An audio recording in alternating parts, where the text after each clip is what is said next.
"Pack your things and sleep in the barn, old man," my daughter shouted when I returned from Hawaii, tanned and happy.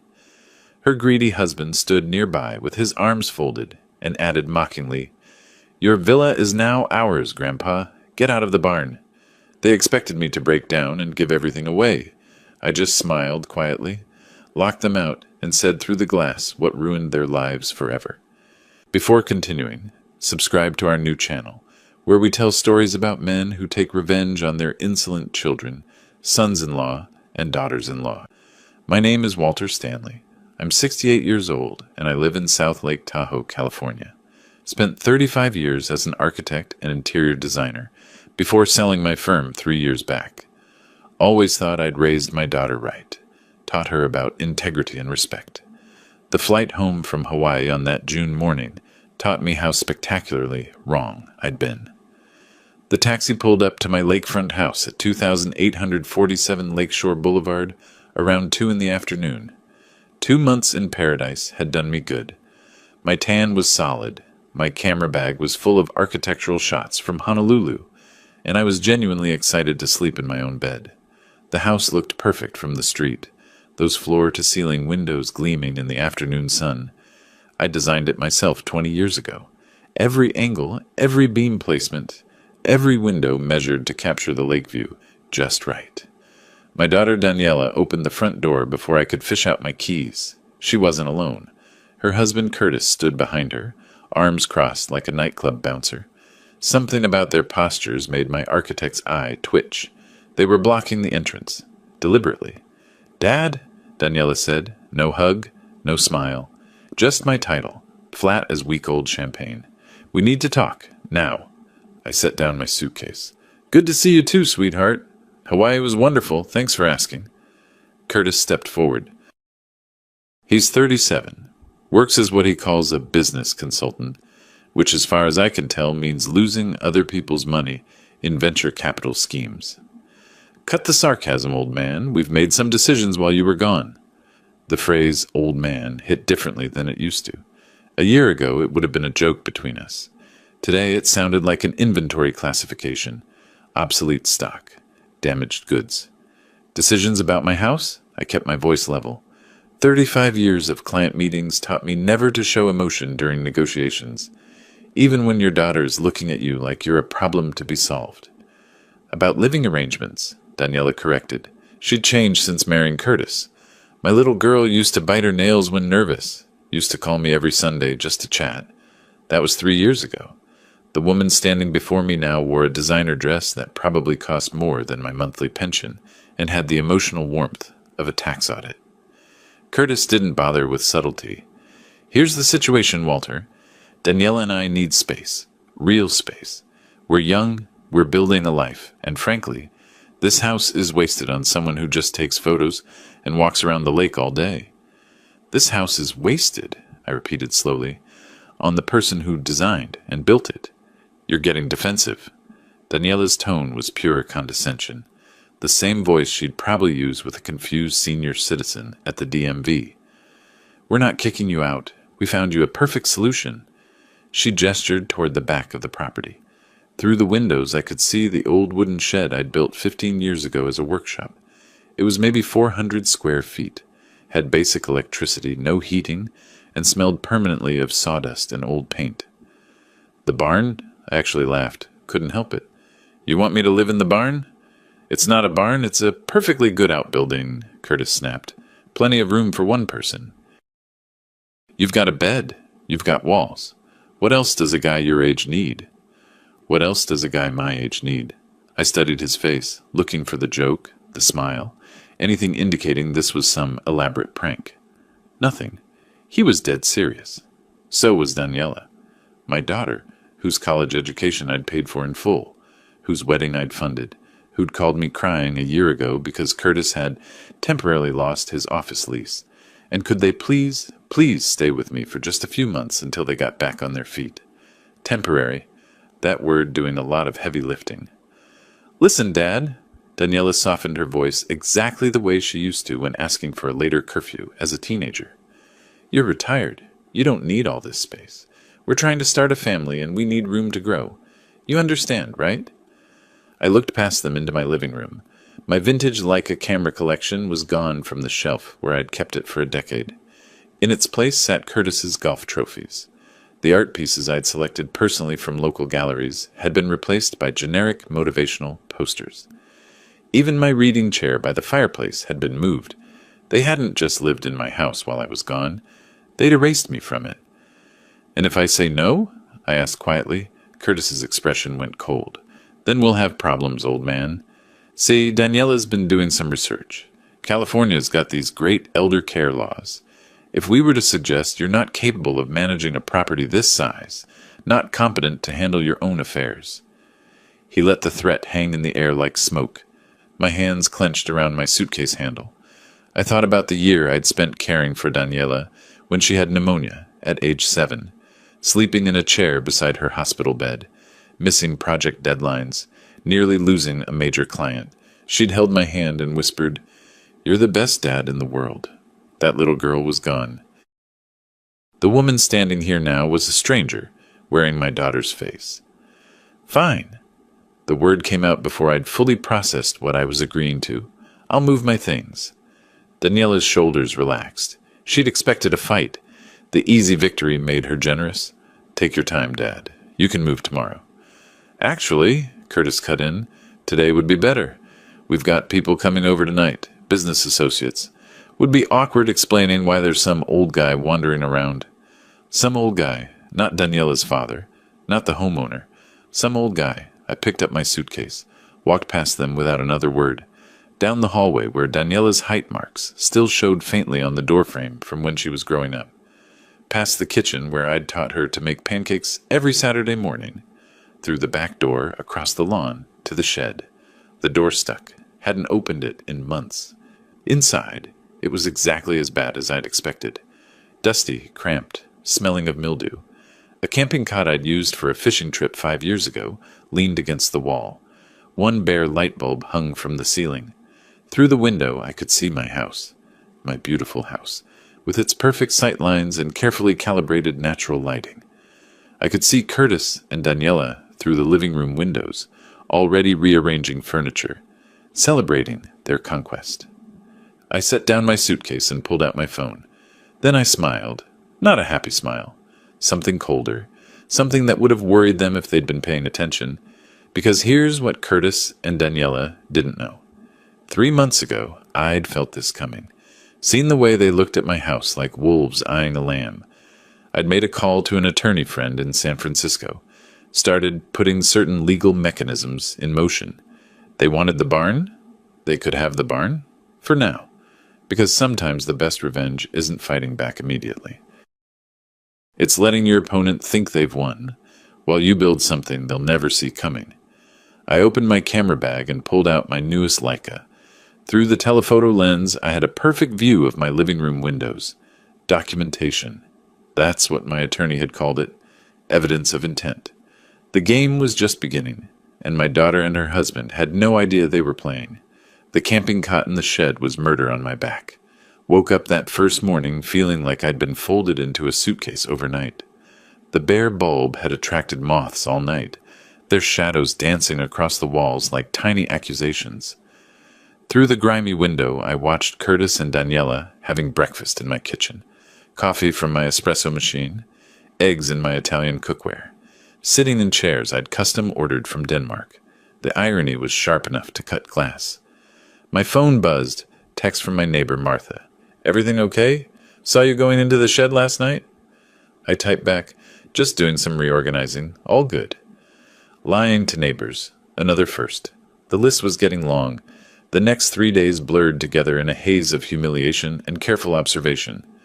I'd wake before dawn, photograph the sunrise over the lake out of habit, then watch my house transform into something unrecognizable. Curtis and Daniela weren't just living there. They were performing ownership. The second night, they threw a party. I counted 14 people through my telephoto lens. Music thumping loud enough to rattle the shed windows. Laughter carrying across the lawn like mockery. I recognized some of them as Daniela's college friends, people who used to call me Mr. Stanley, with genuine respect. Now I was the crazy old man in the shed, the embarrassing family secret. Around 10 that evening, I watched a woman I didn't recognize, mid-30s, expensive jewelry, corner Daniela by the kitchen island. Through the window, I couldn't hear the conversation, but I could read body language. I'd spent decades watching people's micro-expressions during client presentations. The woman pointing around the house. Daniela, gesturing expansively, pride evident in every movement. The woman's face, confused, asking a question. Then I saw Daniela's mouth form the words, clear as daylight, even at this distance. My father decided to live more simply. The shed suits him better. She wasn't embarrassed. She wasn't apologetic. She was bragging about how she'd solved the problem of an inconvenient parent. I lowered the camera and sat on the cot in darkness. This wasn't supposed to be how family worked. My mind drifted back without permission. Daniela, at 7 years old, tugging my sleeve during a client meeting because she'd lost her favorite stuffed rabbit.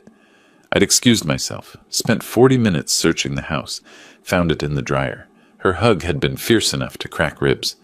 "You always fix everything, Daddy." Daniela at 16 crying after her first heartbreak. We'd sat on the deck overlooking the lake for 3 hours. Didn't talk much.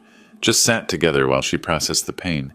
When she'd finally gone to bed, she'd kissed my cheek and whispered, "I'm glad you're my dad." Daniela, at 23, graduating with her marketing degree, she'd found me in the crowd, pointed directly at me, mouthed, "This is for you." When had it changed? I rewound the mental tape, looking for the inflection point. Her wedding, maybe.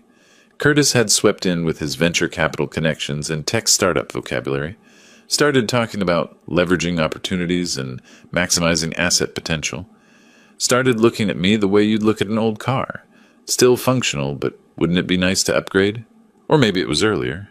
Maybe I'd missed the signs. Been too focused on my own projects, my own photography, my own life. Maybe she'd felt neglected, and Curtis had filled that gap with promises of a better future. A future where elderly parents were problems to be managed, not people to be cherished. The party next door hit a crescendo. Someone cranked the music louder. Bass pounded through the shed walls. I could see silhouettes dancing in my living room, using my space, drinking from my glassware, celebrating on the ashes of my dignity. Something crystallized in my chest. Not anger exactly. Something colder, more focused.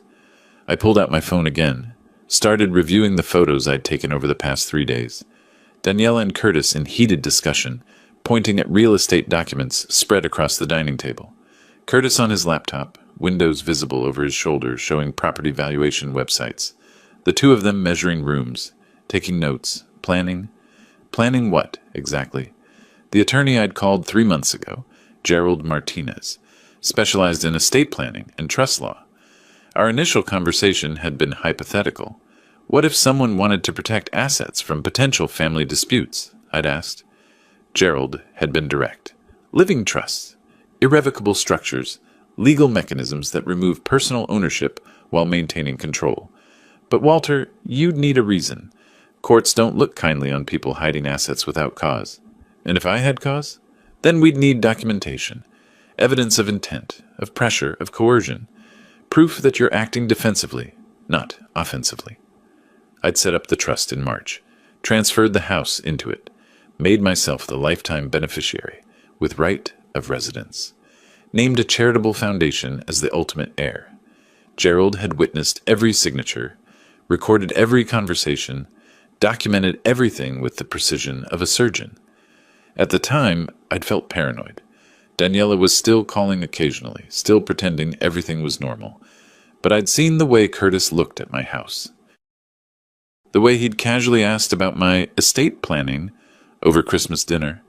The way Daniela had stopped asking about my health and started asking about my finances. Architect's instinct, maybe. Seeing the structural weaknesses before the building collapsed. Now, sitting in this shed, watching strangers dance in my living room, that paranoia felt like prophecy. My phone buzzed. Text from Gerald. "How's Hawaii? Get some good shots?" I considered my response. Could tell him everything right now. Could trigger the next phase of the plan we'd outlined months ago. But something held me back. Not doubt. Strategy. If Curtis and Daniela thought they'd won, they'd get sloppy. make mistakes, reveal their true intentions so clearly that no court in California would question my protective measures. I needed them confident, arrogant, certain of their victory, so I'd give them exactly that. Hawaii was perfect, I texted back. Home now. Things are interesting. We'll call soon.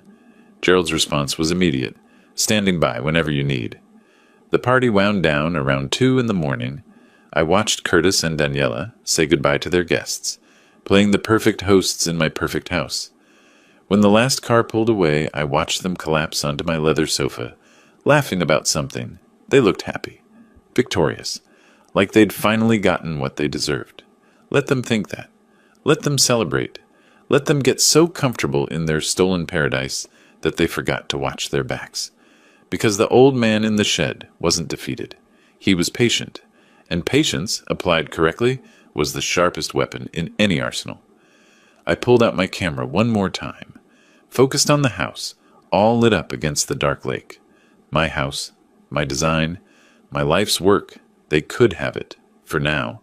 But everything I'd built into that structure, every hidden detail, every carefully planned contingency, all of it was about to become very relevant. I smiled in the darkness of the shed. Curtis thought I was a relic. Daniela thought I was conquered. They were both about to learn that architects think in terms of foundations, and I'd built mine very, very carefully. The real construction was just beginning. 2 days after my meeting with Gerald, I drove back to Lake Tahoe with a trunk full of surveillance equipment and a notebook full of plans. The shed didn't feel quite so humiliating anymore. It felt strategic, an observation post overlooking enemy territory. I'd made a call before leaving San Francisco, found a private investigator through Gerald's firm, Helen Clark, former Sacramento PD detective, now specializing in financial investigations. Her voice on the phone had been all business. I don't do divorces or cheating spouses unless there's financial fraud involved. That your situation? Potentially, I'd said. My son-in-law might be planning to steal my house. I need to know what he's really up to. Daily rate is $800 plus expenses. I'll need a retainer of $5,000. I'd wired the money that afternoon. Now, back in my shed prison, I watched the house with different eyes. Not hurt anymore. Clinical. Like I was analyzing a building's structural flaws before renovation. Curtis left every morning around 9, dressed in expensive suits that probably cost more than he'd admit.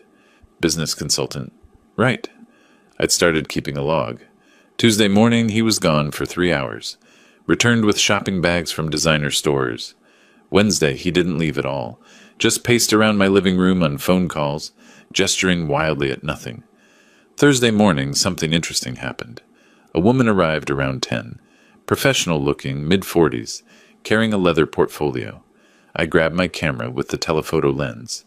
Through the living room windows, I watched Curtis and Daniela sit down with her at my dining table. The woman spread papers across the surface. Even from this distance, I could make out the letterhead, Coldwell Banker, Real Estate. My hand tightened on the camera, took about 40 photos over the next hour. The realtor pointing at different rooms, Curtis nodding eagerly, Daniela taking notes. At one point, the realtor pulled out what looked like a comparative market analysis. I could see the numbers even from here. 2.3 million, 2.5 million, 2.7 million. They were pricing my house. My house. The one they didn't own. The one they'd never own. The realtor left around 11. I watched Curtis and Daniela celebrate with champagne. Actual champagne, in the middle of the morning. They clinked glasses, kissed, looked around the house like they'd already won the lottery. Idiots. Confident idiots. The most dangerous kind, and also the most useful. Confident people make mistakes. That evening, Daniela brought dinner to the shed. First time she'd done that in days. Microwaved lasagna on a paper plate.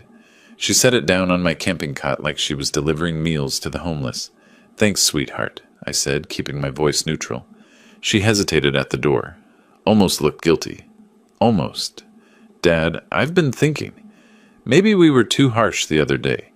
This transition has been hard on everyone. Transition. Beautiful word choice. Made it sound like a corporate restructuring instead of elder abuse. I understand, I said, took a bite of lasagna. It was cold in the middle. You and Curtis need your space. Exactly. Relief flooded her face. I'm glad you get it. Actually, Curtis and I have been talking. We want to make this easier for you. Oh? There's a really nice assisted living facility about 30 minutes from here. We looked into it. They have activities, medical care, people your age to socialize with. She pulled out a brochure from her purse. Sunset Vista, Senior Living. The photos showed elderly people playing bingo and doing watercolor paintings. I took the brochure. Studied it like I was genuinely considering the option. How much does a place like this cost?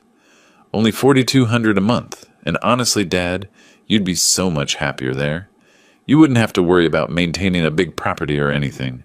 $4,200 a month, $50,400 a year. They wanted to warehouse me in an assisted living facility I didn't need, probably pocket my pension and Social Security to help pay for it, and live in my house rent-free while planning to sell it out from under me. I looked up at my daughter, really looked at her, tried to find some trace of the little girl who used to make me Father's Day cards out of construction paper and glitter, the teenager who'd cried on my shoulder after her first heartbreak, the young woman who'd walked across the graduation stage and pointed at me in the crowd. She was gone. Or maybe she'd never existed the way I remembered. Maybe I'd been building a fantasy daughter in my head while the real one had been learning that family was just another asset to leverage. I'll think about it, I said quietly. Great. She practically bounced with relief. Just let us know. We can help you move anytime. After she left, I opened my laptop and Googled Sunset Vista Senior Living. Read the reviews. Staff is overworked and underpaid. Food is institutional at best. My father declined rapidly after moving here. 1 star, 2 stars, the occasional 5-star review that read like management had written it themselves. They wanted to put me in that place. $4,200 a month for mediocre care and slow death by boredom. I pulled out my phone. Texted Helen, "How's the financial investigation coming?" Her response came fast. "Interesting findings. Meeting tomorrow at 2 p.m.? Coffee place on Main Street. I'll be there." The next few days were a masterclass in observation. I started noticing everything. The way Curtis checked his phone constantly, face tightening when certain numbers called. The hushed arguments between him and Daniela late at night, voices carrying across the lawn to my shed. The mail that arrived addressed to Curtis, from credit card companies and collection agencies, that he'd intercept before Daniela could see. One afternoon, I watched him tear up 3 separate envelopes without opening them, just ripped them to pieces and buried them in the trash. When Daniela asked what the mail was, he'd said junk without even looking at her. A liar. My daughter had married a liar, and either she didn't know or didn't care. Saturday morning, Curtis brought another man to the house. Younger guy, maybe 35. Expensive watch. Driving a Tesla. They stood in the driveway talking for 20 minutes. I had my recording app running on my phone, placed on the windowsill facing them. Wouldn't pick up everything, but might catch something useful. Later, I'd play it back, hear fragments of conversation. Just need him to sign 2.5 mil minimum. Clear about $1 million after debts. After debts. So Curtis owed money. Serious money. Enough that he needed to sell a house worth $2.5 million just to clear his slate. I sat in the shed that evening adding up everything I'd observed. The real estate consultations, the assisted living facility brochures, the mysterious debts, the collection agency letters, the hushed arguments, the confident champagne celebrations. They weren't just trying to take my house. They were desperate. Curtis was drowning in debt, and my property was his life raft. Daniela was either complicit or willfully blind. Either way, she'd made her choice when she let him exile me to this shed. My phone buzzed. Text from Gerald. "Helen says her report is ready. This is moving faster than expected. Are you prepared for next steps?" I looked around the shed. At the camping cot that wrecked my back every night, at the bare light bulb, at the dusty floor and mildewed walls, at the window that gave me a perfect view of my own house, occupied by people who thought I was too old, too weak, too broken to fight back. Was I prepared? I typed back, "More than ready. Let's finish this."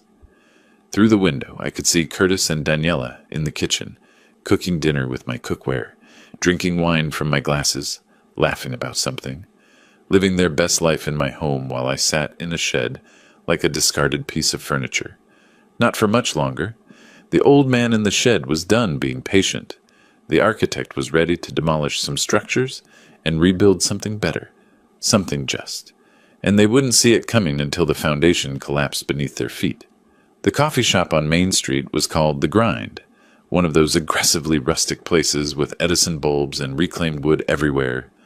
I arrived 15 minutes early, ordered a black coffee, and claimed a cornered table where I could watch the door. Helen Clark arrived exactly on time. I recognized her from the photo on her website, though in person she looked tougher. Graying hair pulled back in a practical ponytail, no makeup, eyes that missed nothing. She carried a manila folder, thick with documents. "Mr. Stanley." She shook my hand with a grip that could crack walnuts. "You look like a man who's been sleeping on a camping cot." "That obvious?" "I did my homework. Your daughter and son-in-law kicked you out of your own house. They're living there rent-free while you're in a shed. That about cover it?" "Concisely, yes." She sat down, pulled out the folder, and got straight to business. No small talk. I liked her immediately. "Curtis Fowler," she began, sliding the first document across the table. "Your son-in-law is a financial disaster wrapped in an expensive suit. He owes $340,000 to 3 different creditors. First creditor, Marcus Gray, a private investor, $120,000. Second, a venture capital firm called Apex Investments, $150,000. Third, personal loans from 2 different banks totaling $70,000. I studied the documents. Bank statements, loan agreements, collection notices, all in Curtis's name. How'd he rack up this much debt? Failed business ventures. He's been playing venture capitalist with other people's money for 5 years. Everything he touches turns to rust. The Apex investment debt is particularly nasty. They're threatening legal action. He's got maybe 60 days before they start seizing assets. Assets he doesn't have. Exactly. Helen pulled out more papers. Which brings us to the real estate angle. Your son-in-law has been in contact with 2 different realtors over the past 3 weeks. Both conversations centered on selling a property at 2847 Lakeshore Boulevard, your address. She showed me printouts of emails. Curtis to a realtor. "Need to move fast on this. Owner is elderly, will be transitioning to assisted living soon. Looking for quick sale, preferably cash buyer." The casualness of it hit me like a slap. Owner is elderly, like I was already dead, already erased. "There's more," Helen continued. "He attempted to open a home equity line of credit, using your property as collateral. Applied for $150,000. The bank denied him because obviously his name isn't on the title. But the fact that he tried tells you everything about his intentions. He's planning to steal my house, sell it, and use the money to pay his debts. That's exactly what he's planning. And your daughter." Helen paused, choosing her words carefully. "I don't have evidence she's actively involved in the financial scheming, but she's certainly not stopping it." "What about Daniela's finances?" Helen's expression darkened. "That's where it gets uglier. Curtis has been using her credit. I found 4 credit cards opened in her name over the past year. Total balance, $67,000. All the statements go to a P.O. box that Curtis controls. I don't think she knows about them." I sat back in my chair. My daughter wasn't just complicit. She was a victim too. Curtis had been systematically destroying her financial future while using her as a pawn to get my house. "Can you prove all this?" "Every document in this folder is verified. Bank records, credit reports, email correspondence, recorded phone calls with realtors. It's all admissible." She pulled out a USB drive. "Copies of everything are on here. I'd suggest giving this to your attorney as soon as possible." I took the drive, held it like it was made of plutonium. This little piece of plastic contained the ammunition to destroy Curtis's plans completely. "One more thing," Helen said. "I've been following Curtis for the past week. Thursday afternoon, he met a woman at a restaurant in Truckee. 28 years old, works as his assistant. They were—" She pulled out a photo. Curtis and a young blonde woman kissing in a parking lot. Very friendly. The affair didn't surprise me. Men who lie about money usually lie about everything else too. But it would devastate Daniela, maybe enough to wake her up. "How long has this been going on?" At least 7 months based on phone records and surveillance. Probably longer. I stared at the photo. Curtis Fowler. Business failure. Debtor. Liar. Cheater. And my daughter had thrown away her relationship with me for this man. Thank you, Helen. Send your final invoice to Gerald Martinez. He'll handle payment. Already done. She stood up, handed me her card. If you need anything else, call. I don't like men who prey on their families. Happy to help burn this one down. After she left, I sat in the coffee shop for another hour, going through the folder page by page. Every document was another nail in Curtis's coffin. Every credit card statement, every loan agreement, every email about selling my house. But I couldn't just walk into my house and wave these papers around. Curtis would deny everything. Daniela would probably defend him. I needed more than evidence. I needed the right moment, the right leverage. I needed them to expose themselves completely. That evening, I returned to the shed and found a note taped to the door. Daniela's handwriting. Dad, we need those documents signed soon. Curtis is getting anxious. Please don't make this harder than it needs to be. Documents. The quitclaim deed she'd tried to slip past me, disguised as tax paperwork. The legal form that would transfer my house directly to her. No money changing hands. No questions asked. Once I signed that, the house would be hers, and she'd hand it straight to Curtis to sell. I crumpled the note and tossed it in the trash. Then I texted Gerald. Need to meet. Tomorrow morning if possible. I have new information. His response was immediate. My office, 9 a.m. I'll clear my schedule. That night, lying on the wretched camping cot, I didn't feel angry anymore. I felt focused, surgical. Every piece was falling into place. The trust I'd created months ago, the evidence Helen had gathered, the documentation of Curtis's debts and lies. The question wasn't whether I could stop them. The question was how completely I wanted to destroy their plans. Through the shed window, I could see lights on in my bedroom where Curtis and Daniela now slept, where they probably discussed their schemes and counted their future profits. Let them sleep well tonight. Let them dream about their $1 million windfall and their fresh start.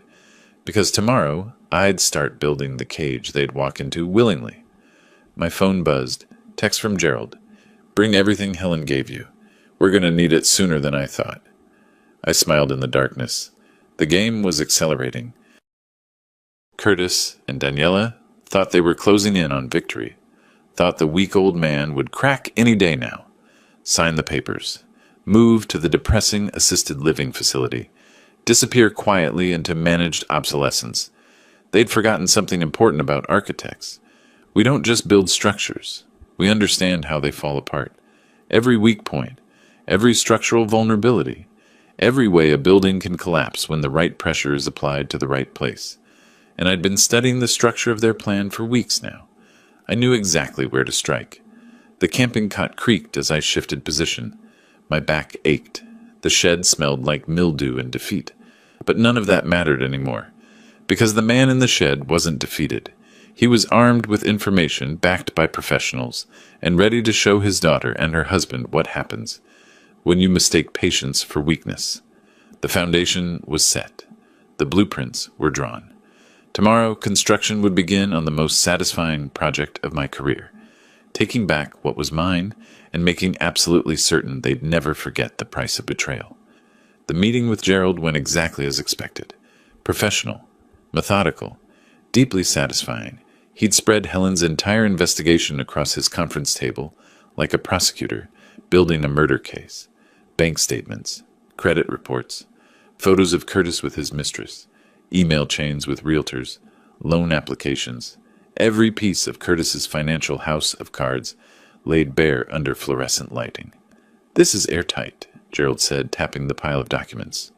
More than enough to demonstrate financial fraud, intent to defraud, and elder exploitation. We could hand this to the DA right now. But we won't. Not yet. He smiled, a lawyer's smile, sharp enough to file legal briefs with. Let them make the next move. The more aggressive they get, the worse they look when this lands in court. I drove back to Lake Tahoe feeling like a chess player, watching his opponent walk straight into checkmate. Curtis wanted me to sign those papers, Wanted to believe I was broken enough to surrender. Fine. Let him believe it a little longer. That belief lasted exactly 3 more days. The first sign came when I woke up in the shed and the lights wouldn't turn on. Flipped the switch. Nothing. Checked the breaker box mounted on the outside wall. Someone had thrown every switch to the off position. Curtis, standing on the back deck of my house, coffee mug in hand, watching me. He waved. Actually waved like this was some friendly neighborly gesture instead of petty sabotage. I didn't wave back, just reset the breakers and went inside the shed. Made a note in my phone. Harassment day 1. Deliberately cut power to shed. Documentation. Always documentation. The next morning, I discovered my car keys were missing from the shed. I'd left them on the makeshift table by the cot. Gone. Through the window, I could see my SUV still parked in the garage, but Curtis had somehow gotten in and taken my keys while I was asleep. When I walked over to ask for them back, Curtis met me at the door. Didn't let me in. Problem, Walt? Nobody called me Walt. My name was Walter. Had been for 68 years. My car keys are missing. Huh. That's unfortunate. He took a sip of coffee. My coffee from my espresso machine in my kitchen. Maybe you misplaced them. Memory goes at your age, doesn't it? Behind him I could see Daniela pretending not to listen, focused very intently on her phone, complicit in her silence. Curtis, I need those keys. Tell you what, Walt. Sign those papers Daniela gave you, and I'll help you look for the keys. How's that sound? I could have pushed past him, could have called the police, could have escalated right there, but that would have been playing his game. And I'd learned long ago that the person who loses their temper first usually loses everything else too. I'll find them myself, I said, and walked back to the shed. That afternoon I called a locksmith, had a new key made for $200, added it to my list of expenses I'd be documenting for when this all ended up in legal proceedings. But Curtis wasn't done. He'd tasted blood, and like any bully, it made him hungry for more. The weekend arrived, another party. Curtis seemed to throw these every few days now, filling my house with strangers, burning through my utilities, treating my property like his personal entertainment venue. This party was different, though. Bigger, more people. Music loud enough to rattle the shed windows from 100 feet away. I counted at least 20 cars parked along the street and in my driveway. Around 8 in the evening, someone knocked on the shed door. I opened it to find Curtis, slightly drunk, grinning like he'd just won the lottery. Walt, come on up to the house. Got some people I want you to meet. I'm fine here, Curtis. Wasn't a request, old man. His grin hardened. You're living on this property. Least you can do is be social. He grabbed my arm, actually grabbed it, started pulling me toward the house. I could have resisted, but something told me to let this play out, to see exactly how low he'd go. The party went silent when we walked in. 20-some people, drinks in hand, all turning to stare at the old man being dragged in from the shed by the host. Curtis positioned me in the center of the living room like a museum exhibit. My living room, my floor, my carefully selected art that he'd removed and replaced with motivational garbage. Everyone, Curtis announced, voice booming with artificial enthusiasm, I want you to meet someone special. This is Walter, my father-in-law. A few polite nods, confused smiles, nobody quite sure what was happening. You know what makes Walter special? Curtis continued. He lives in our shed, out back, in the shed. Laughter, uncertain at first, then building as people caught on that this was meant to be funny, that the old man was the punchline. Why does he live in the shed, you ask? Because Walter here doesn't understand that the world changes, that young people need space, that his time is over. Curtis put his arm around my shoulders, squeezing too hard, performance affection with malice underneath. So we gave him a nice little place out back, cozy, simple, perfect for someone who doesn't need much anymore. More laughter, louder now. People were actually laughing at me, in my own house, while my daughter stood in the kitchen looking at her phone, pretending none of this was happening. Here's the thing, Walt. Curtis's voice got harder. The smile stayed, but his eyes went cold. Tomorrow morning, 10 a.m., you're going to sign the papers Daniela gave you. Transfer this house over nice and legal, because if you don't, we're calling the police, reporting you for trespassing, for refusing to vacate property that doesn't belong to you anymore. The room went quiet. The joke had turned into a threat. Even the drunk guests could sense it. "You don't own this house anymore, old man. We do. We've been living here, improving it, maintaining it. You've been sleeping in a shed like a vagrant. Any judge in California would see who the real owners are." I looked at him. Really looked at him. This man who'd married my daughter, who'd convinced her to throw away her relationship with her father, who'd racked up $340,000 in debt and thought stealing my house would solve his problems. Then I looked at Daniela, waiting for her to say something. Anything. To tell her husband this had gone too far. To defend her father just once. She didn't look up from her phone. Something shifted in my chest. Not anger. Something colder. More final. The last thread of hope that my daughter might remember who she used to be snapped cleanly in half. "All right," I said quietly. Curtis blinked. "What?" "Tomorrow morning, 10 a.m., I'll sign whatever you want." I looked around at the watching faces. "But first, I'd like to collect a few personal items from the house. Things I should have taken when I moved to the shed. Is that acceptable?" Curtis's grin returned, wider than ever. Victory. Complete victory. "Sure, Walt. Take whatever you want. Tomorrow this'll all be ours anyway." The party resumed. Music cranked back up. People went back to drinking and laughing. I walked back to the shed alone, Curtis's laughter following me across the lawn.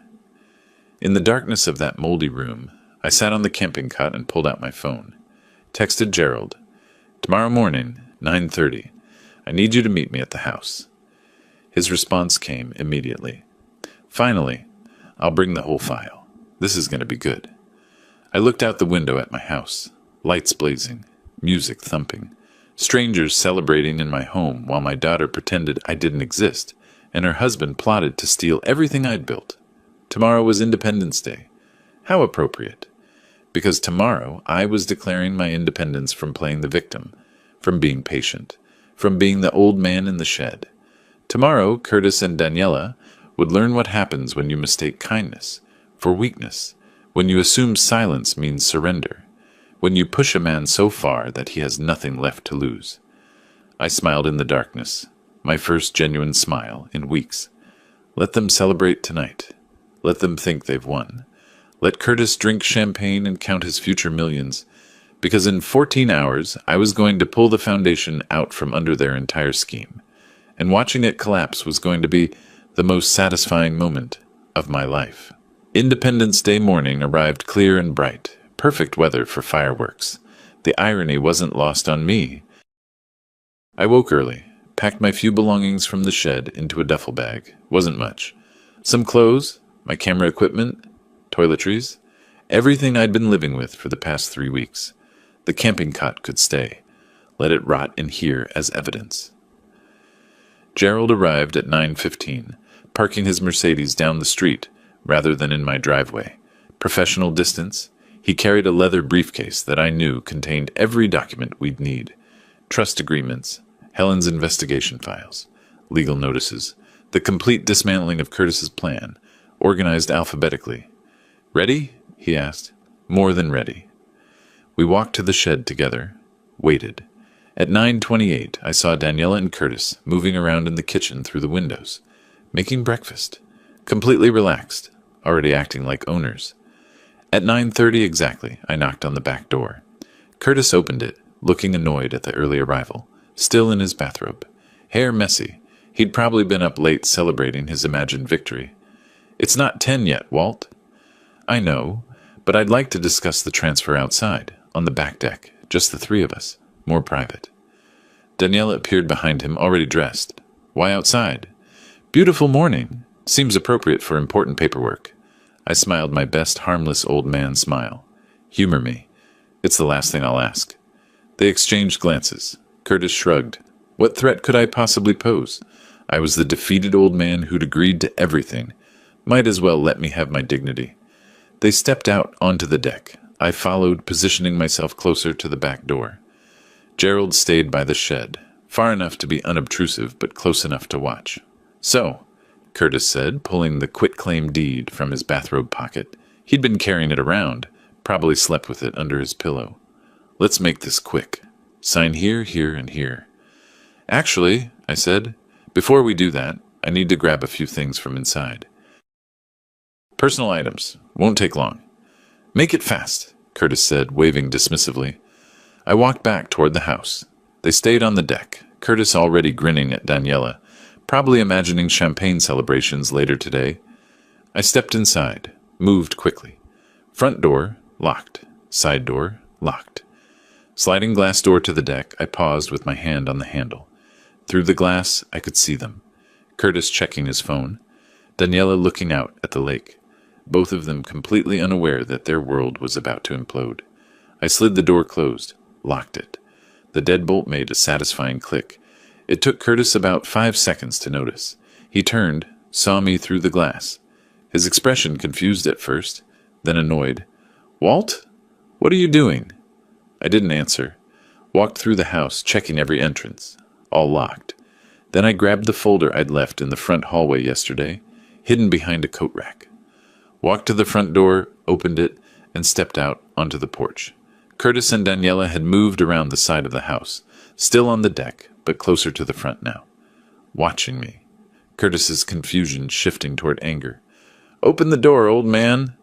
Can't do that, Curtis. I opened the folder, pulled out the first document. See, we need to have a conversation, and I need to make sure you're paying attention. What the hell is this? He tried the sliding door. Locked. Went to a window. Locked. His face started turning red. Open this door right now, or I'm calling the police.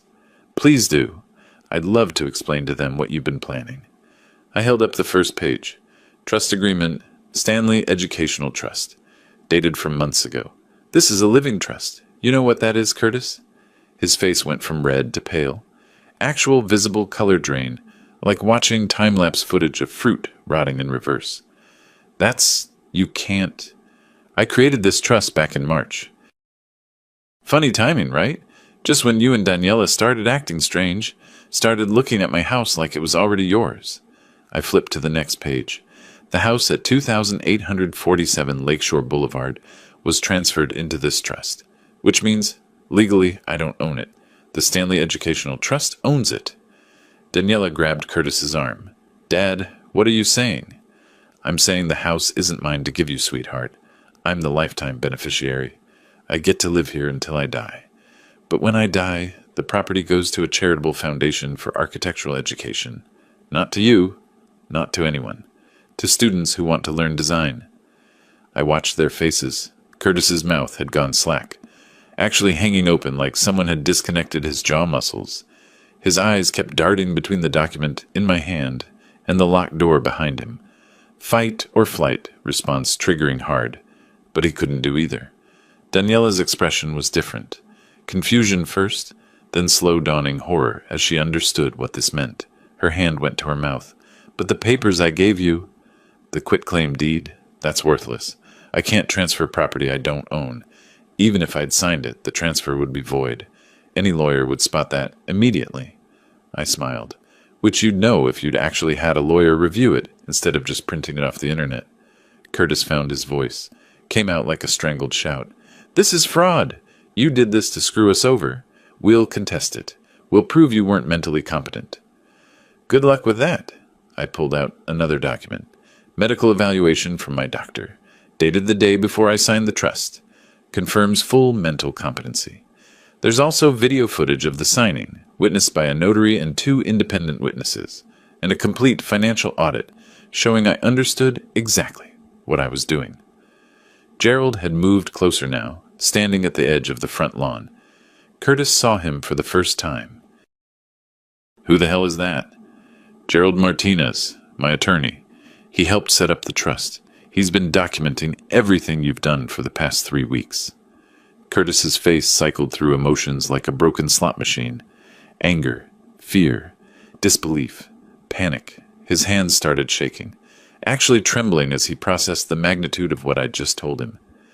You've been living in my house, I continued, my voice calm as still water, rent-free, without permission, on property owned by a trust. That's called unlawful occupancy, trespassing.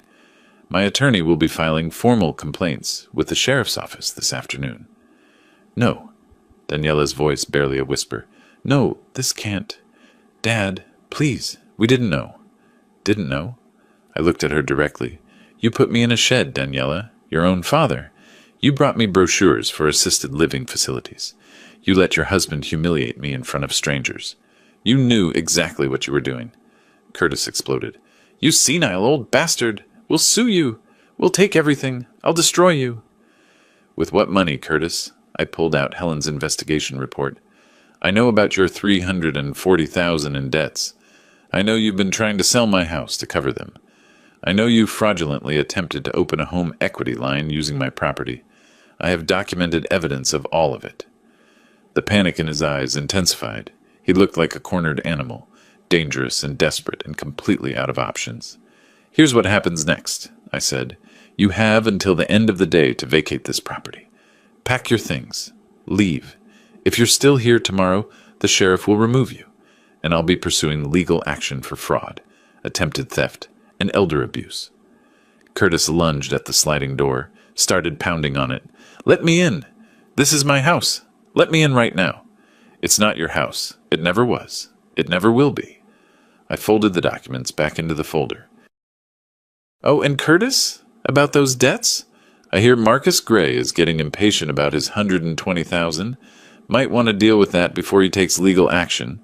His face went from red to white again. How do you... You've been spying on us. Investigating. There's a difference. When someone tries to steal your home, you're allowed to investigate their finances. I tucked the folder under my arm. Gerald will be in touch about the formal eviction process. Have a nice Independence Day.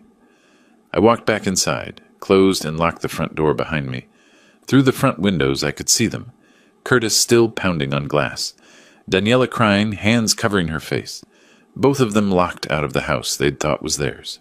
The house that had never been theirs. The house that would never be theirs. I stood in my living room and felt the weight of 3 weeks in a shed lift off my shoulders. My house, my design, my life's work, still mine, protected by legal structures they'd never anticipated. Outside, Curtis had given up pounding, was calling someone on his phone. Probably a lawyer. Let him. Any lawyer he called would tell him the same thing Gerald would tell them. The trust was bulletproof. Daniela had sat down on the deck steps, head in her hands, shoulders shaking with sobs. Part of me wanted to feel sorry for her, the part that remembered her as a little girl. But that girl was gone. The woman on those steps had made her choices, had chosen greed over family, had chosen a liar over her father. She'd have to live with that now. I pulled out my phone, texted Gerald. It's done. They know. His response. Beautiful. I'll start the formal eviction paperwork. They'll be out by end of month. I walked to the kitchen, made coffee in my espresso machine. My coffee, my machine, my kitchen. Sat at my dining table and looked out at the lake through my floor-to-ceiling windows. The fireworks tonight would be spectacular. But nothing compared to the explosion I'd just detonated in Curtis and Daniela's carefully constructed fantasy. They'd wanted my house. They'd schemed for it, manipulated for it, humiliated me for it, and now they'd never have it. Justice had a beautiful architecture.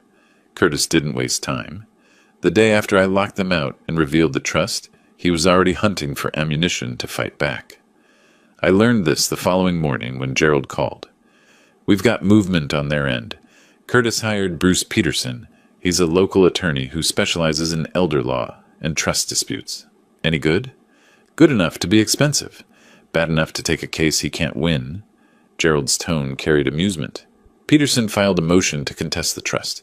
Claims you created it under duress or while mentally incompetent. Standard playbook when someone wants to break a trust. How worried should I be? On a scale of 1 to 10, maybe a 2? We documented everything perfectly, but we'll need to respond formally. That response came 5 days later. Gerald scheduled a meeting at Peterson's office in South Lake Tahoe. Professional courtesy between attorneys, but also an opportunity to end this quickly before it dragged into expensive litigation. I arrived at Peterson's office with Gerald, carrying a leather folder thick with documentation. The receptionist led us to a conference room where Curtis and Daniela already sat with their attorney. Bruce Peterson was older than I expected. Mid-60s, gray hair, expensive suit that had probably looked sharp 20 years ago.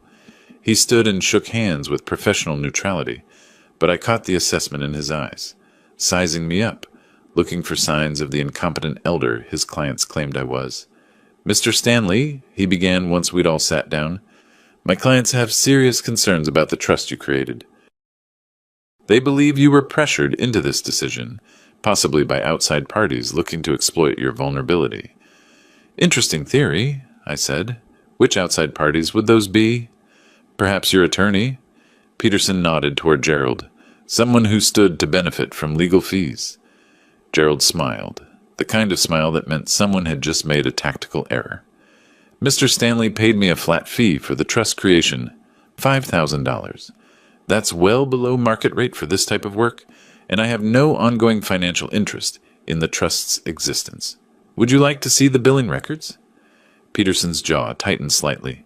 Nevertheless, my clients report that Mr. Stanley showed signs of confusion and memory loss in the months before creating this trust. "Really?" I leaned forward. "What signs would those be, exactly?"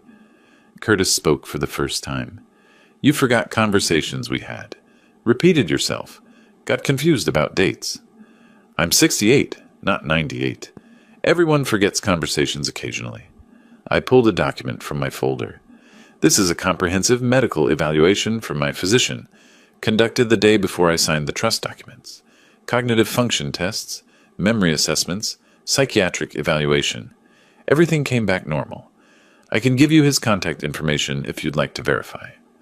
I slid the document across the table. Peterson read it, his expression souring with each paragraph.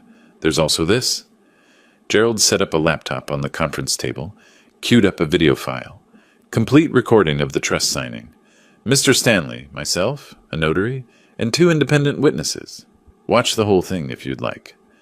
42 minutes of Mr. Stanley clearly articulating his wishes, answering questions about the trust structure, and demonstrating complete understanding of what he was creating.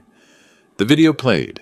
There I was, 3 months ago, sitting in Gerald's office, explaining in clear, coherent detail why I wanted to create an educational trust, discussing the tax implications, making jokes with the witnesses, looking absolutely nothing like someone under duress or suffering from dementia.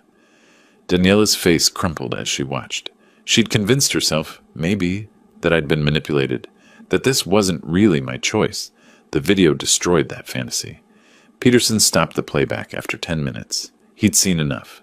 "Mr. Stanley," he said, his tone shifting from aggressive to conciliatory, "perhaps we can reach an accommodation.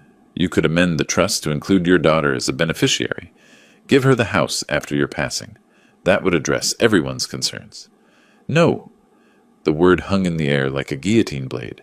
"I created this trust specifically to prevent the house from going to people who would sell it for profit. The entire point was to ensure it benefits students of architecture, not my daughter and her husband." I leaned back in my chair. "Besides, there's a more immediate issue we need to discuss." Gerald pulled out another document. "Notice to quit. Filed with the El Dorado County Sheriff's Office this morning. Your clients have been residing unlawfully in property owned by the Stanley Educational Trust. They have 30 days to vacate." Curtis exploded out of his chair. "This is insane. We've been living there for a year. You can't just throw us out." "Actually, I can." My voice stayed calm. "You were guests in my home. I revoked that invitation when you tried to steal the property. Now you're trespassers. The law is quite clear on this." "We have rights," Curtis was shouting now, face red, veins visible in his neck. "Tenant rights. You have to go through proper eviction procedures." "Which we are doing," Gerald said smoothly. "The notice to quit is the first step. If you're not gone in 30 days, we'll file for formal eviction. But I'd recommend leaving voluntarily. Evictions show up on background checks. Makes it very difficult to rent in the future." Peterson put a hand on Curtis's arm, trying to calm him. But Curtis was beyond reason now, all his plans collapsing, his escape from debt vanishing, the $1 million windfall he'd been counting on turning to smoke.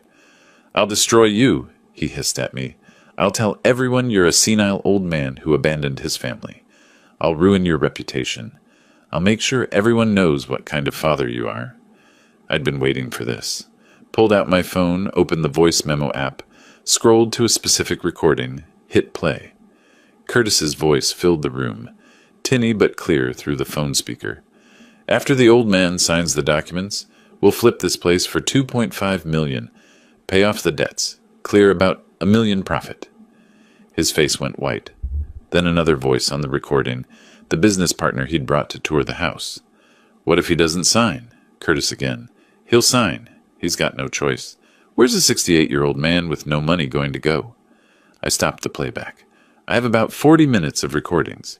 You planning your scheme, discussing how to manipulate me, talking about selling my house like it was already yours.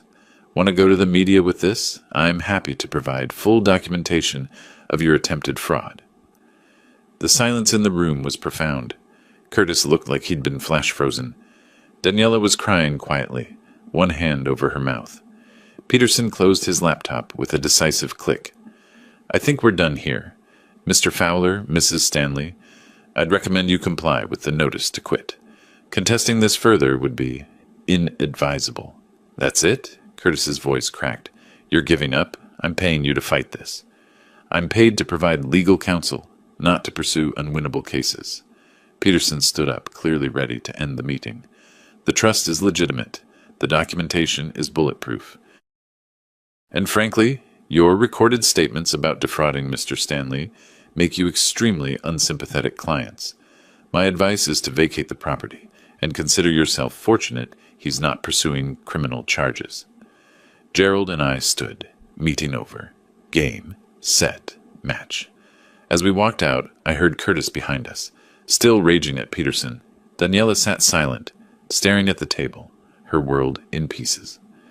Outside, in the parking lot, Gerald clapped me on the shoulder. That went better than I expected. Peterson's smart enough to know when he's beat. They'll be out in 30 days? I'd bet on it. Curtis is desperate, but he's not stupid enough to ignore a legal eviction notice. Gerald paused.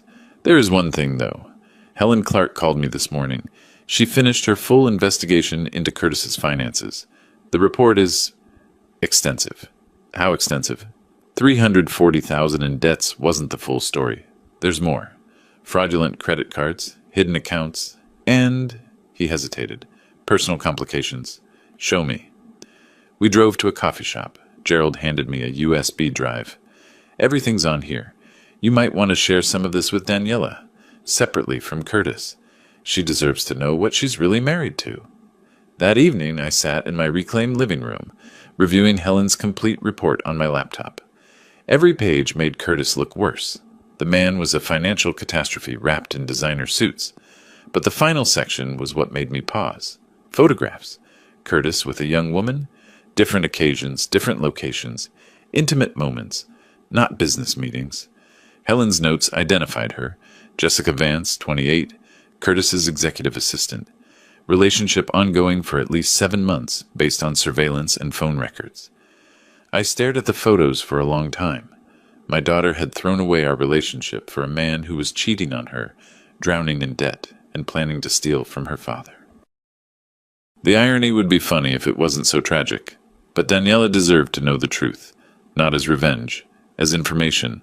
What she did with it was her choice. I picked up my phone and texted her, "Coffee tomorrow? Just the two of us. There are things you need to know." Her response took 10 minutes. "Okay, 10 a.m. at the grind? See you there." I closed the laptop. Tomorrow would be difficult. For both of us. But necessary. Some truths hurt, but they're still better than lies. Daniela arrived at the coffee shop 5 minutes late, looking like she hadn't slept. Dark circles under her eyes, hair pulled back in a messy ponytail, wearing sweatpants and a jacket. The polished woman from previous weeks was gone. This was someone coming apart. She sat down across from me without ordering anything, hands clasped on the table, knuckles white. "Dad, Let me talk first." I pulled out my tablet, already loaded with Helen's report. I hired a private investigator a few weeks ago to look into Curtis's finances. What she found, you need to see it. I don't want to... Daniela? I kept my voice firm. You need to see this.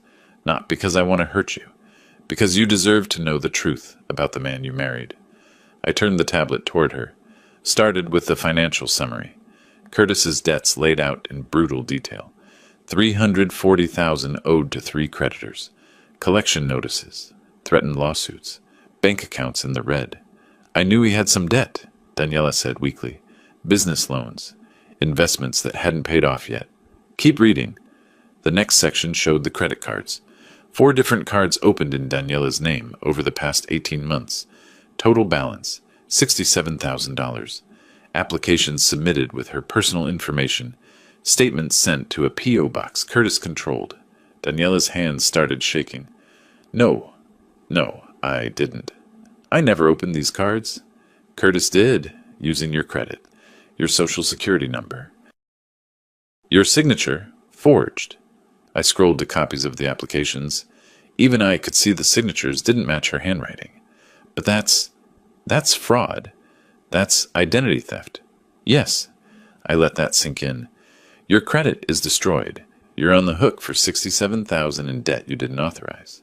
Curtis has been systematically ruining your financial future to cover his own mistakes. She was crying now, silent tears running down her face. I wanted to comfort her, but we weren't done yet. There's more, I said quietly. I scrolled to the final section. The photographs. Curtis and Jessica at a restaurant. Curtis and Jessica at a hotel. Curtis and Jessica kissing in a parking lot. Dates stamped on each image, going back 7 months.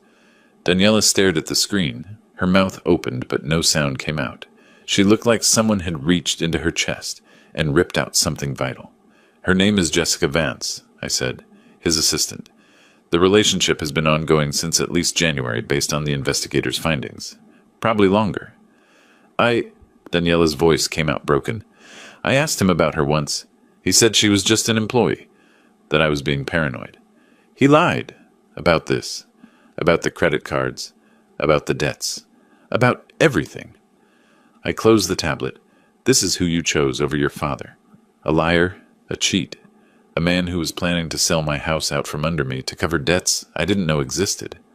The tears came harder now, her whole body shaking with sobs. People at nearby tables glanced over, then looked away, embarrassed. I didn't know, she gasped between sobs. Dad, I swear, I didn't know about any of this. You knew enough. My voice stayed hard, had to stay hard, or I'd crack too. You knew he wanted my house. You knew he was pressuring me to sign it over. You stood by while he put me in a shed. You brought me brochures for assisted living facilities. You let him humiliate me in front of guests. He said you agreed to it. He said you understood we needed the space. And you believed him, your father who raised you alone after your mother left, who paid for your education, who was there for every milestone in your life. You believed I'd just happily move into a shed? She had no answer, just sat there crying, the weight of her choices crushing down. I pulled out another document, printout of the credit card statements with her name on them. You need to file a police report. Identity theft, fraud. These cards aren't your responsibility if you report them. I can't. That would mean Curtis goes to jail. Curtis is already facing legal consequences. The investors he owes money to aren't as forgiving as I am. Marcus Gray alone is threatening a lawsuit for $120,000. Curtis's life is collapsing, whether you report the fraud or not. Daniela took the papers with trembling hands. What am I supposed to do? That's up to you. But here's what I know. In 8 days, the 30-day eviction notice expires. You and Curtis need to be out of my house. Where you go after that, who you stay with, whether you stay married to him, those are your decisions to make. I don't have anywhere to go. My apartment, I gave it up when we moved in with you. Your friend Rachel still lives in Sacramento, doesn't she? The one from college. Yes, but we haven't talked in months. Maybe it's time to rebuild some bridges you burned. I stood up. You're my daughter. I'll always love you. But trust, respect, a relationship, those have to be earned back. And right now, you're married to a man who destroyed your credit, cheated on you, and tried to steal from your father. Until you deal with that reality, we don't have much to talk about. I left her sitting there, staring at the documents, her coffee untouched and cold. Walking back to my car, I didn't feel victorious, just tired and sad. The little girl who used to make me Father's Day cards was gone. In her place was a woman who'd made terrible choices and was finally being forced to face the consequences. My phone buzzed. Text from Gerald. Curtis's lawyer called. They're asking about a settlement. Want to negotiate timeline for moving out. I type back, no settlement, no negotiation. 30 days or sheriff's deputies remove them. The response, understood. I'll inform Peterson. That evening I was sitting on my deck, photographing the sunset over Lake Tahoe, when I heard shouting from the driveway. Curtis and Daniela, visible through the side gate, their voices carrying across the property. You went to see him? After everything he's done to us? Curtis's voice sharp with anger. Everything he's done? Curtis, I saw the credit cards. 4 cards I never opened. $67,000 in my name. Those were for us, for our future. I was going to pay them off when we sold the house, with money you were stealing from my father. It wasn't stealing. It was going to be ours eventually anyway. It was never going to be ours. He created that trust months before we even asked him to sign anything. He knew what you were planning. Silence. Then Curtis, quieter but venomous. This is his fault. That senile old bastard poisoned you against me. He showed me photographs, Curtis, of you and Jessica. 7 months. You've been cheating on me for 7 months while planning to steal my father's house. More silence, longer this time. Jess means nothing. It's just stress relief. You and I were the real thing. The sound of a slap echoed across the property, sharp and clear. Pack your things, Daniela said, voice shaking. Sleep somewhere else tonight. I can't look at you right now. Babe, come on. Get out. I heard a car door slam. Engine start. Tires on gravel. Curtis leaving, then quiet. Just the sound of the lake lapping at the shore and Daniela crying somewhere in the driveway I couldn't see. Part of me wanted to go to her, to comfort her like I did when she was young and the world seemed cruel. But she'd made her bed. She'd chosen Curtis over me, chosen greed over family, chosen lies over truth. Now she had to lie in that bed, at least until she proved she could make better choices. My phone buzzed again. Helen Clark. Heard through channels that Curtis's creditors are accelerating. Marcus Gray filed suit this afternoon. Curtis is about to have a very bad month. I looked out at the lake. The sun had fully set now, leaving just purple and orange streaks across the sky. Beautiful, peaceful, mine. In 30 days, Curtis and Daniela would be gone. My house would be truly mine again, and whatever happened to them after that was their problem, not mine. Sometimes justice feels good. Sometimes it just feels necessary. Tonight, it felt like both. 5 days before the eviction deadline, Curtis made one final mistake. He decided to throw a party. Not just any party.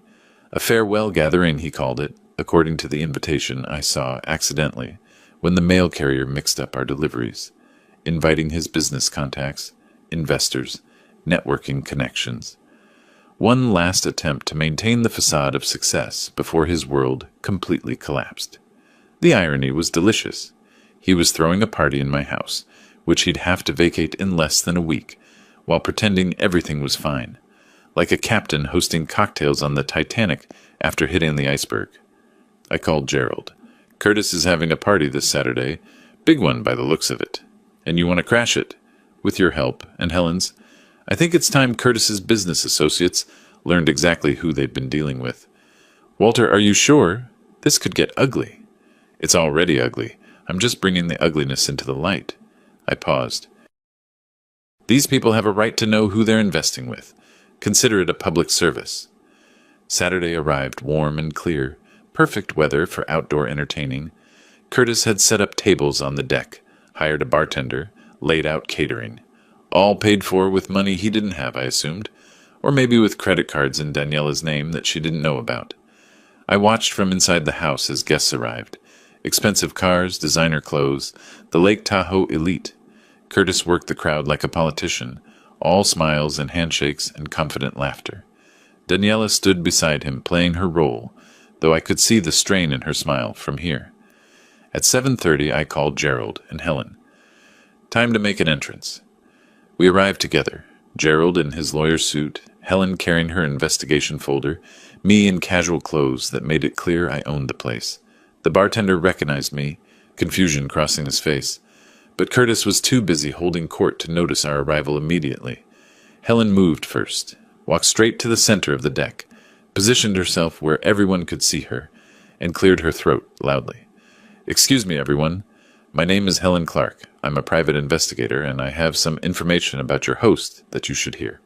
The conversation died instantly. 20-some faces turned toward her. Curtis's smile froze, then cracked. His eyes found me standing at the edge of the deck, and understanding dawned like a sunrise. "You can't," he started. "I can," Helen interrupted. "Everything I'm about to say is documented fact, available in public records, or verified through legal investigation. Mr. Curtis Fowler owes $340,000 to various creditors. Marcus Gray, I believe you're here. Curtis owes you $120,000, payment 6 months overdue." A man in his 50s, distinguished looking, stood up from one of the tables. Marcus Gray. His face had gone red. "Curtis, you said you'd have my money last month, then the month before. You've been stalling for half a year." "Marcus, this isn't the time," Curtis tried. "When is the time? When you've run off with my investment?" Marcus's voice got louder. "I want my money. Now, or I'm filing suit Monday morning." Helen continued, merciless. "Mr. Fowler has also been using his wife's identity to open fraudulent credit card accounts. 4 cards, totaling $67,000 in debt, all without her knowledge or consent." Gasps from the crowd. People looking at Daniela, who'd gone pale, staring at the deck floor. "Additionally," Helen said, pulling out photographs, "Mr. Fowler has been engaged in an extramarital affair for the past 7 months with Jessica Vance, his executive assistant. I have documentation of multiple hotel stays, restaurant meetings, and other encounters." She held up the photos. Curtis and Jessica, clearly intimate. Several guests actually stood up to get a better look. The crowd's mood shifted from curious to hostile. Nobody likes a liar, especially not investors who've trusted him with their money. Curtis was trying to speak, words tumbling out incoherently. You can't. This is slander. I'll sue you for defamation." "Truth is an absolute defense against defamation," Gerald said smoothly, stepping forward. "Everything Ms. Clark stated is documented and verifiable. I'm Gerald Martinez, Mr. Stanley's attorney, the gentleman you've been living with for the past year, the gentleman whose house you're currently standing in." That got everyone's attention. "Curtis claimed he owned this property," Gerald continued. "He's been telling people he was the owner. But in fact, this house belongs to a living trust created by Walter Stanley, who's the lifetime beneficiary. Curtis has no ownership stake whatsoever. He's been living here as a guest. A guest who's now been legally evicted and has 5 days to vacate the premises." The crowd turned to look at me. I gave a small wave. "Hi, I'm Walter Stanley. I own this house. Built it myself 20 years ago. Curtis and my daughter have been living here rent-free while plotting to steal the property and sell it to cover his debts. They even tried to put me in the shed out back so they could have more space." Dead silence. Then someone laughed. Nervous, disbelieving laughter. Then more people joined in, but not with Curtis. At him. "You've been telling everyone you owned a lakefront mansion," a woman in pearls said, voice dripping with contempt. "You showed us your property like you were some real estate mogul." "It was never yours?" "It's complicated," Curtis stammered. "No, it's simple," Marcus said, standing up. "You're a fraud, a liar, and I want my money back, or I'm taking you to court for every penny you have left." "I don't have it!" Curtis shouted. Finally the truth. His composure shattered completely. "I don't have your money. I invested it, and it failed. Everything failed. I'm drowning in debt, and I needed this house to save me." The admission hung in the air like toxic gas. Several guests were already gathering their things, heading for the exits. Nobody wants to be associated with a sinking ship. Daniela stood up, walked to the center of the deck. Her voice came out clear and cold. "I'm filing for divorce," she announced to the assembled crowd. "Curtis committed identity theft, fraud, and adultery. I knew nothing about his schemes. I was as much a victim as anyone else here." Curtis reached for her. "Babe, please!" She jerked away. "Don't touch me. Don't talk to me. As of this moment, we're done. Completely done." The party dissolved rapidly, guests leaving, some offering sympathetic looks to Daniela, most just wanting to escape the drama.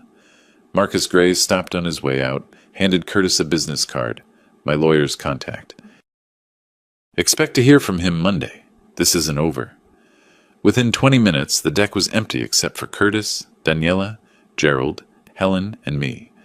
The hired bartender and catering staff had packed up and fled. Abandoned glasses and half-eaten appetizers littered the tables, like debris after a hurricane.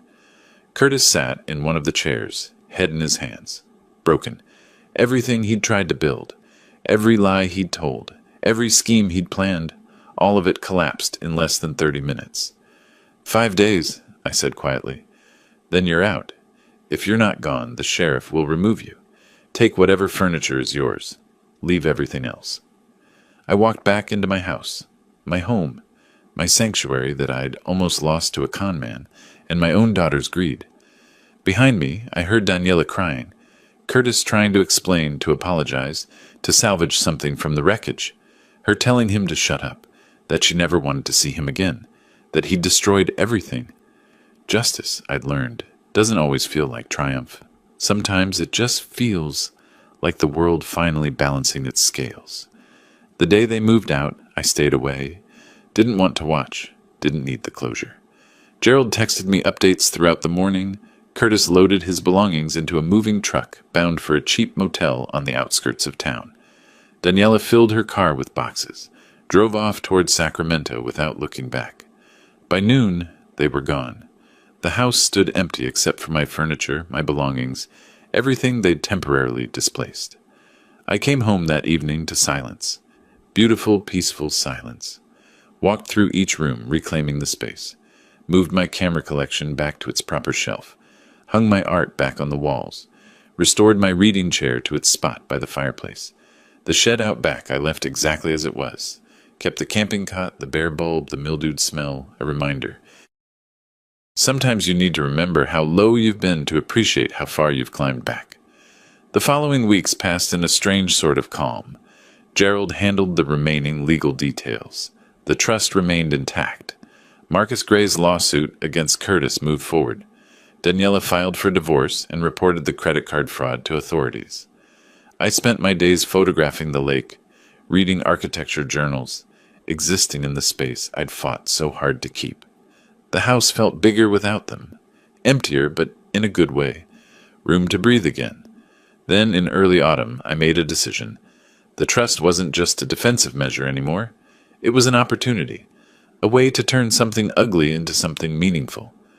I contacted the Lake Tahoe Community Center and proposed a monthly seminar series, Principles of Architectural Design, Learning from a Practitioner. Free sessions open to students, recent graduates, anyone interested in architecture as craft rather than just career. The first session drew 12 people, young architects, mostly, hungry for knowledge that didn't come from textbooks. I talked about sightlines and natural light, about designing buildings that complemented their environment rather than dominating it, about the difference between constructing a structure and creating a home. One kid, maybe 25, asked the exact right question. How do you know when a design is finished? When removing anything else would make it worse, I answered. Architecture is about elimination as much as addition, knowing what not to include. After the session, 3 students stayed to ask more questions. We talked for 2 hours about cantilevers and load-bearing walls and the poetry of functional space. It felt good, purposeful, like I was building something again, just with words and ideas instead of blueprints and materials. I also set up a scholarship fund. $50,000 initially, enough to support 5 students annually with $10,000 grants. The Stanley Educational Architecture Fund. My money, going to people who actually cared about the craft, not to a son-in-law who saw it as a piggy bank to raid. The letter from Daniela arrived mid-September, handwritten, 3 pages, no excuses, just acknowledgement and apology. She'd started therapy, found work as a graphic designer, was rebuilding her credit slowly, disputing the fraudulent accounts one by one. I don't expect forgiveness, she wrote. I don't deserve it. I chose greed over family. I chose a liar over my father. I let Curtis convince me that you were the problem, when the problem was us, was me. She didn't ask for anything, didn't request money or reconciliation or even a response, just laid out her truth and left it there. I read the letter 3 times, then put it in a drawer. Didn't answer immediately. Maybe someday, when she'd proven through actions rather than words that she'd actually changed, we could rebuild something. But not yet. Some bridges, once burned, take years to reconstruct. Late September brought the first cold snap. Early morning frost on the deck. Steam rising off the lake. I stood outside with my newest Leica, capturing the moment when sunlight first hit the water. The way the light fractured into 1,000 tiny stars across the surface. Through the viewfinder, everything looked clean, precise, exactly as it should be. My phone buzzed. Text from Gerald. Marcus won his judgment. Curtis owes $127,000, with interest and court costs. He'll be paying that off for the next decade. I typed back, good, maybe he'll learn something. Though honestly, I doubted it. Some people never learn, never take responsibility, never understand that consequences aren't punishments, they're just math. Actions plus time equals results. Curtis would probably spend the next 10 years blaming me for his problems. Telling people the crazy old man who ruined his life, missing the part where he ruined it himself through lies, theft, and greed. But that wasn't my concern anymore. I lowered the camera and just looked at the lake. Really looked at it. The way the wind created patterns on the surface. The way the trees reflected in the shallows near shore. The sheer improbable beauty of this place I got to call home. My house, my design, my life's work. Still standing, still mine. Protected by legal structures that would outlast me, ensuring it served a purpose beyond my lifetime. The scholarship students would benefit from this place, would learn that good architecture isn't about ego or profit. It's about creating spaces where people can live fully, beautifully, authentically. That's what I'd tried to teach Daniela when she was young. That success isn't measured in dollars or square footage. It's measured in integrity, in relationships, in the legacy you leave behind. She'd forgotten that lesson. Maybe someday she'd remember. Until then, I had seminars to plan, photographs to take, sunsets to capture, a life to live on my own terms, in my own space, free from manipulation and greed. The camping cot in the shed remained empty, would stay empty. A memorial to 3 weeks of humiliation that taught me something valuable. Patience isn't weakness. Strategic thinking isn't surrender. And sometimes the best revenge is simply refusing to be the victim someone needs you to be. I raised the camera again, clicked the shutter. Perfect exposure, perfect composition, perfect moment. Justice, I'd learned, has excellent architecture. You just have to be patient enough to see the design completed. And standing here, in my home, watching the sun rise over Lake Tahoe, I finally understood what completion looked like. It looked like freedom. It looked like peace. It looked like a 68-year-old man who'd fought for what was his, and won. Not through violence, not through cruelty. Just through preparation, documentation, and the patient application of legal consequence. The old man in the shed had become the architect of his own justice, and the view from here was absolutely beautiful. If you like this story, subscribe to our new channel and listen to a few stories there. You can find the link to it in the collaboration or description of this video or in the comments. Subscribe so you don't lose us, because this channel may soon cease to exist. 이거 옷 맞는데?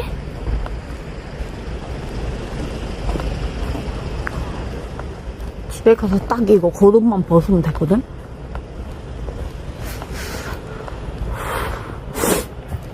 놀래라님 사랑해요. 별풍선 1개 감사합니다. 네가 사람이냐 또 샤인 쳐먹네. 오늘 샤인 담금주 담글 거거든요? 근데 그 짬내라님 누구예요? 도대체?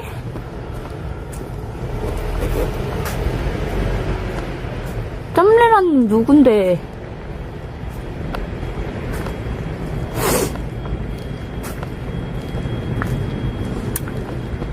욱한이었어.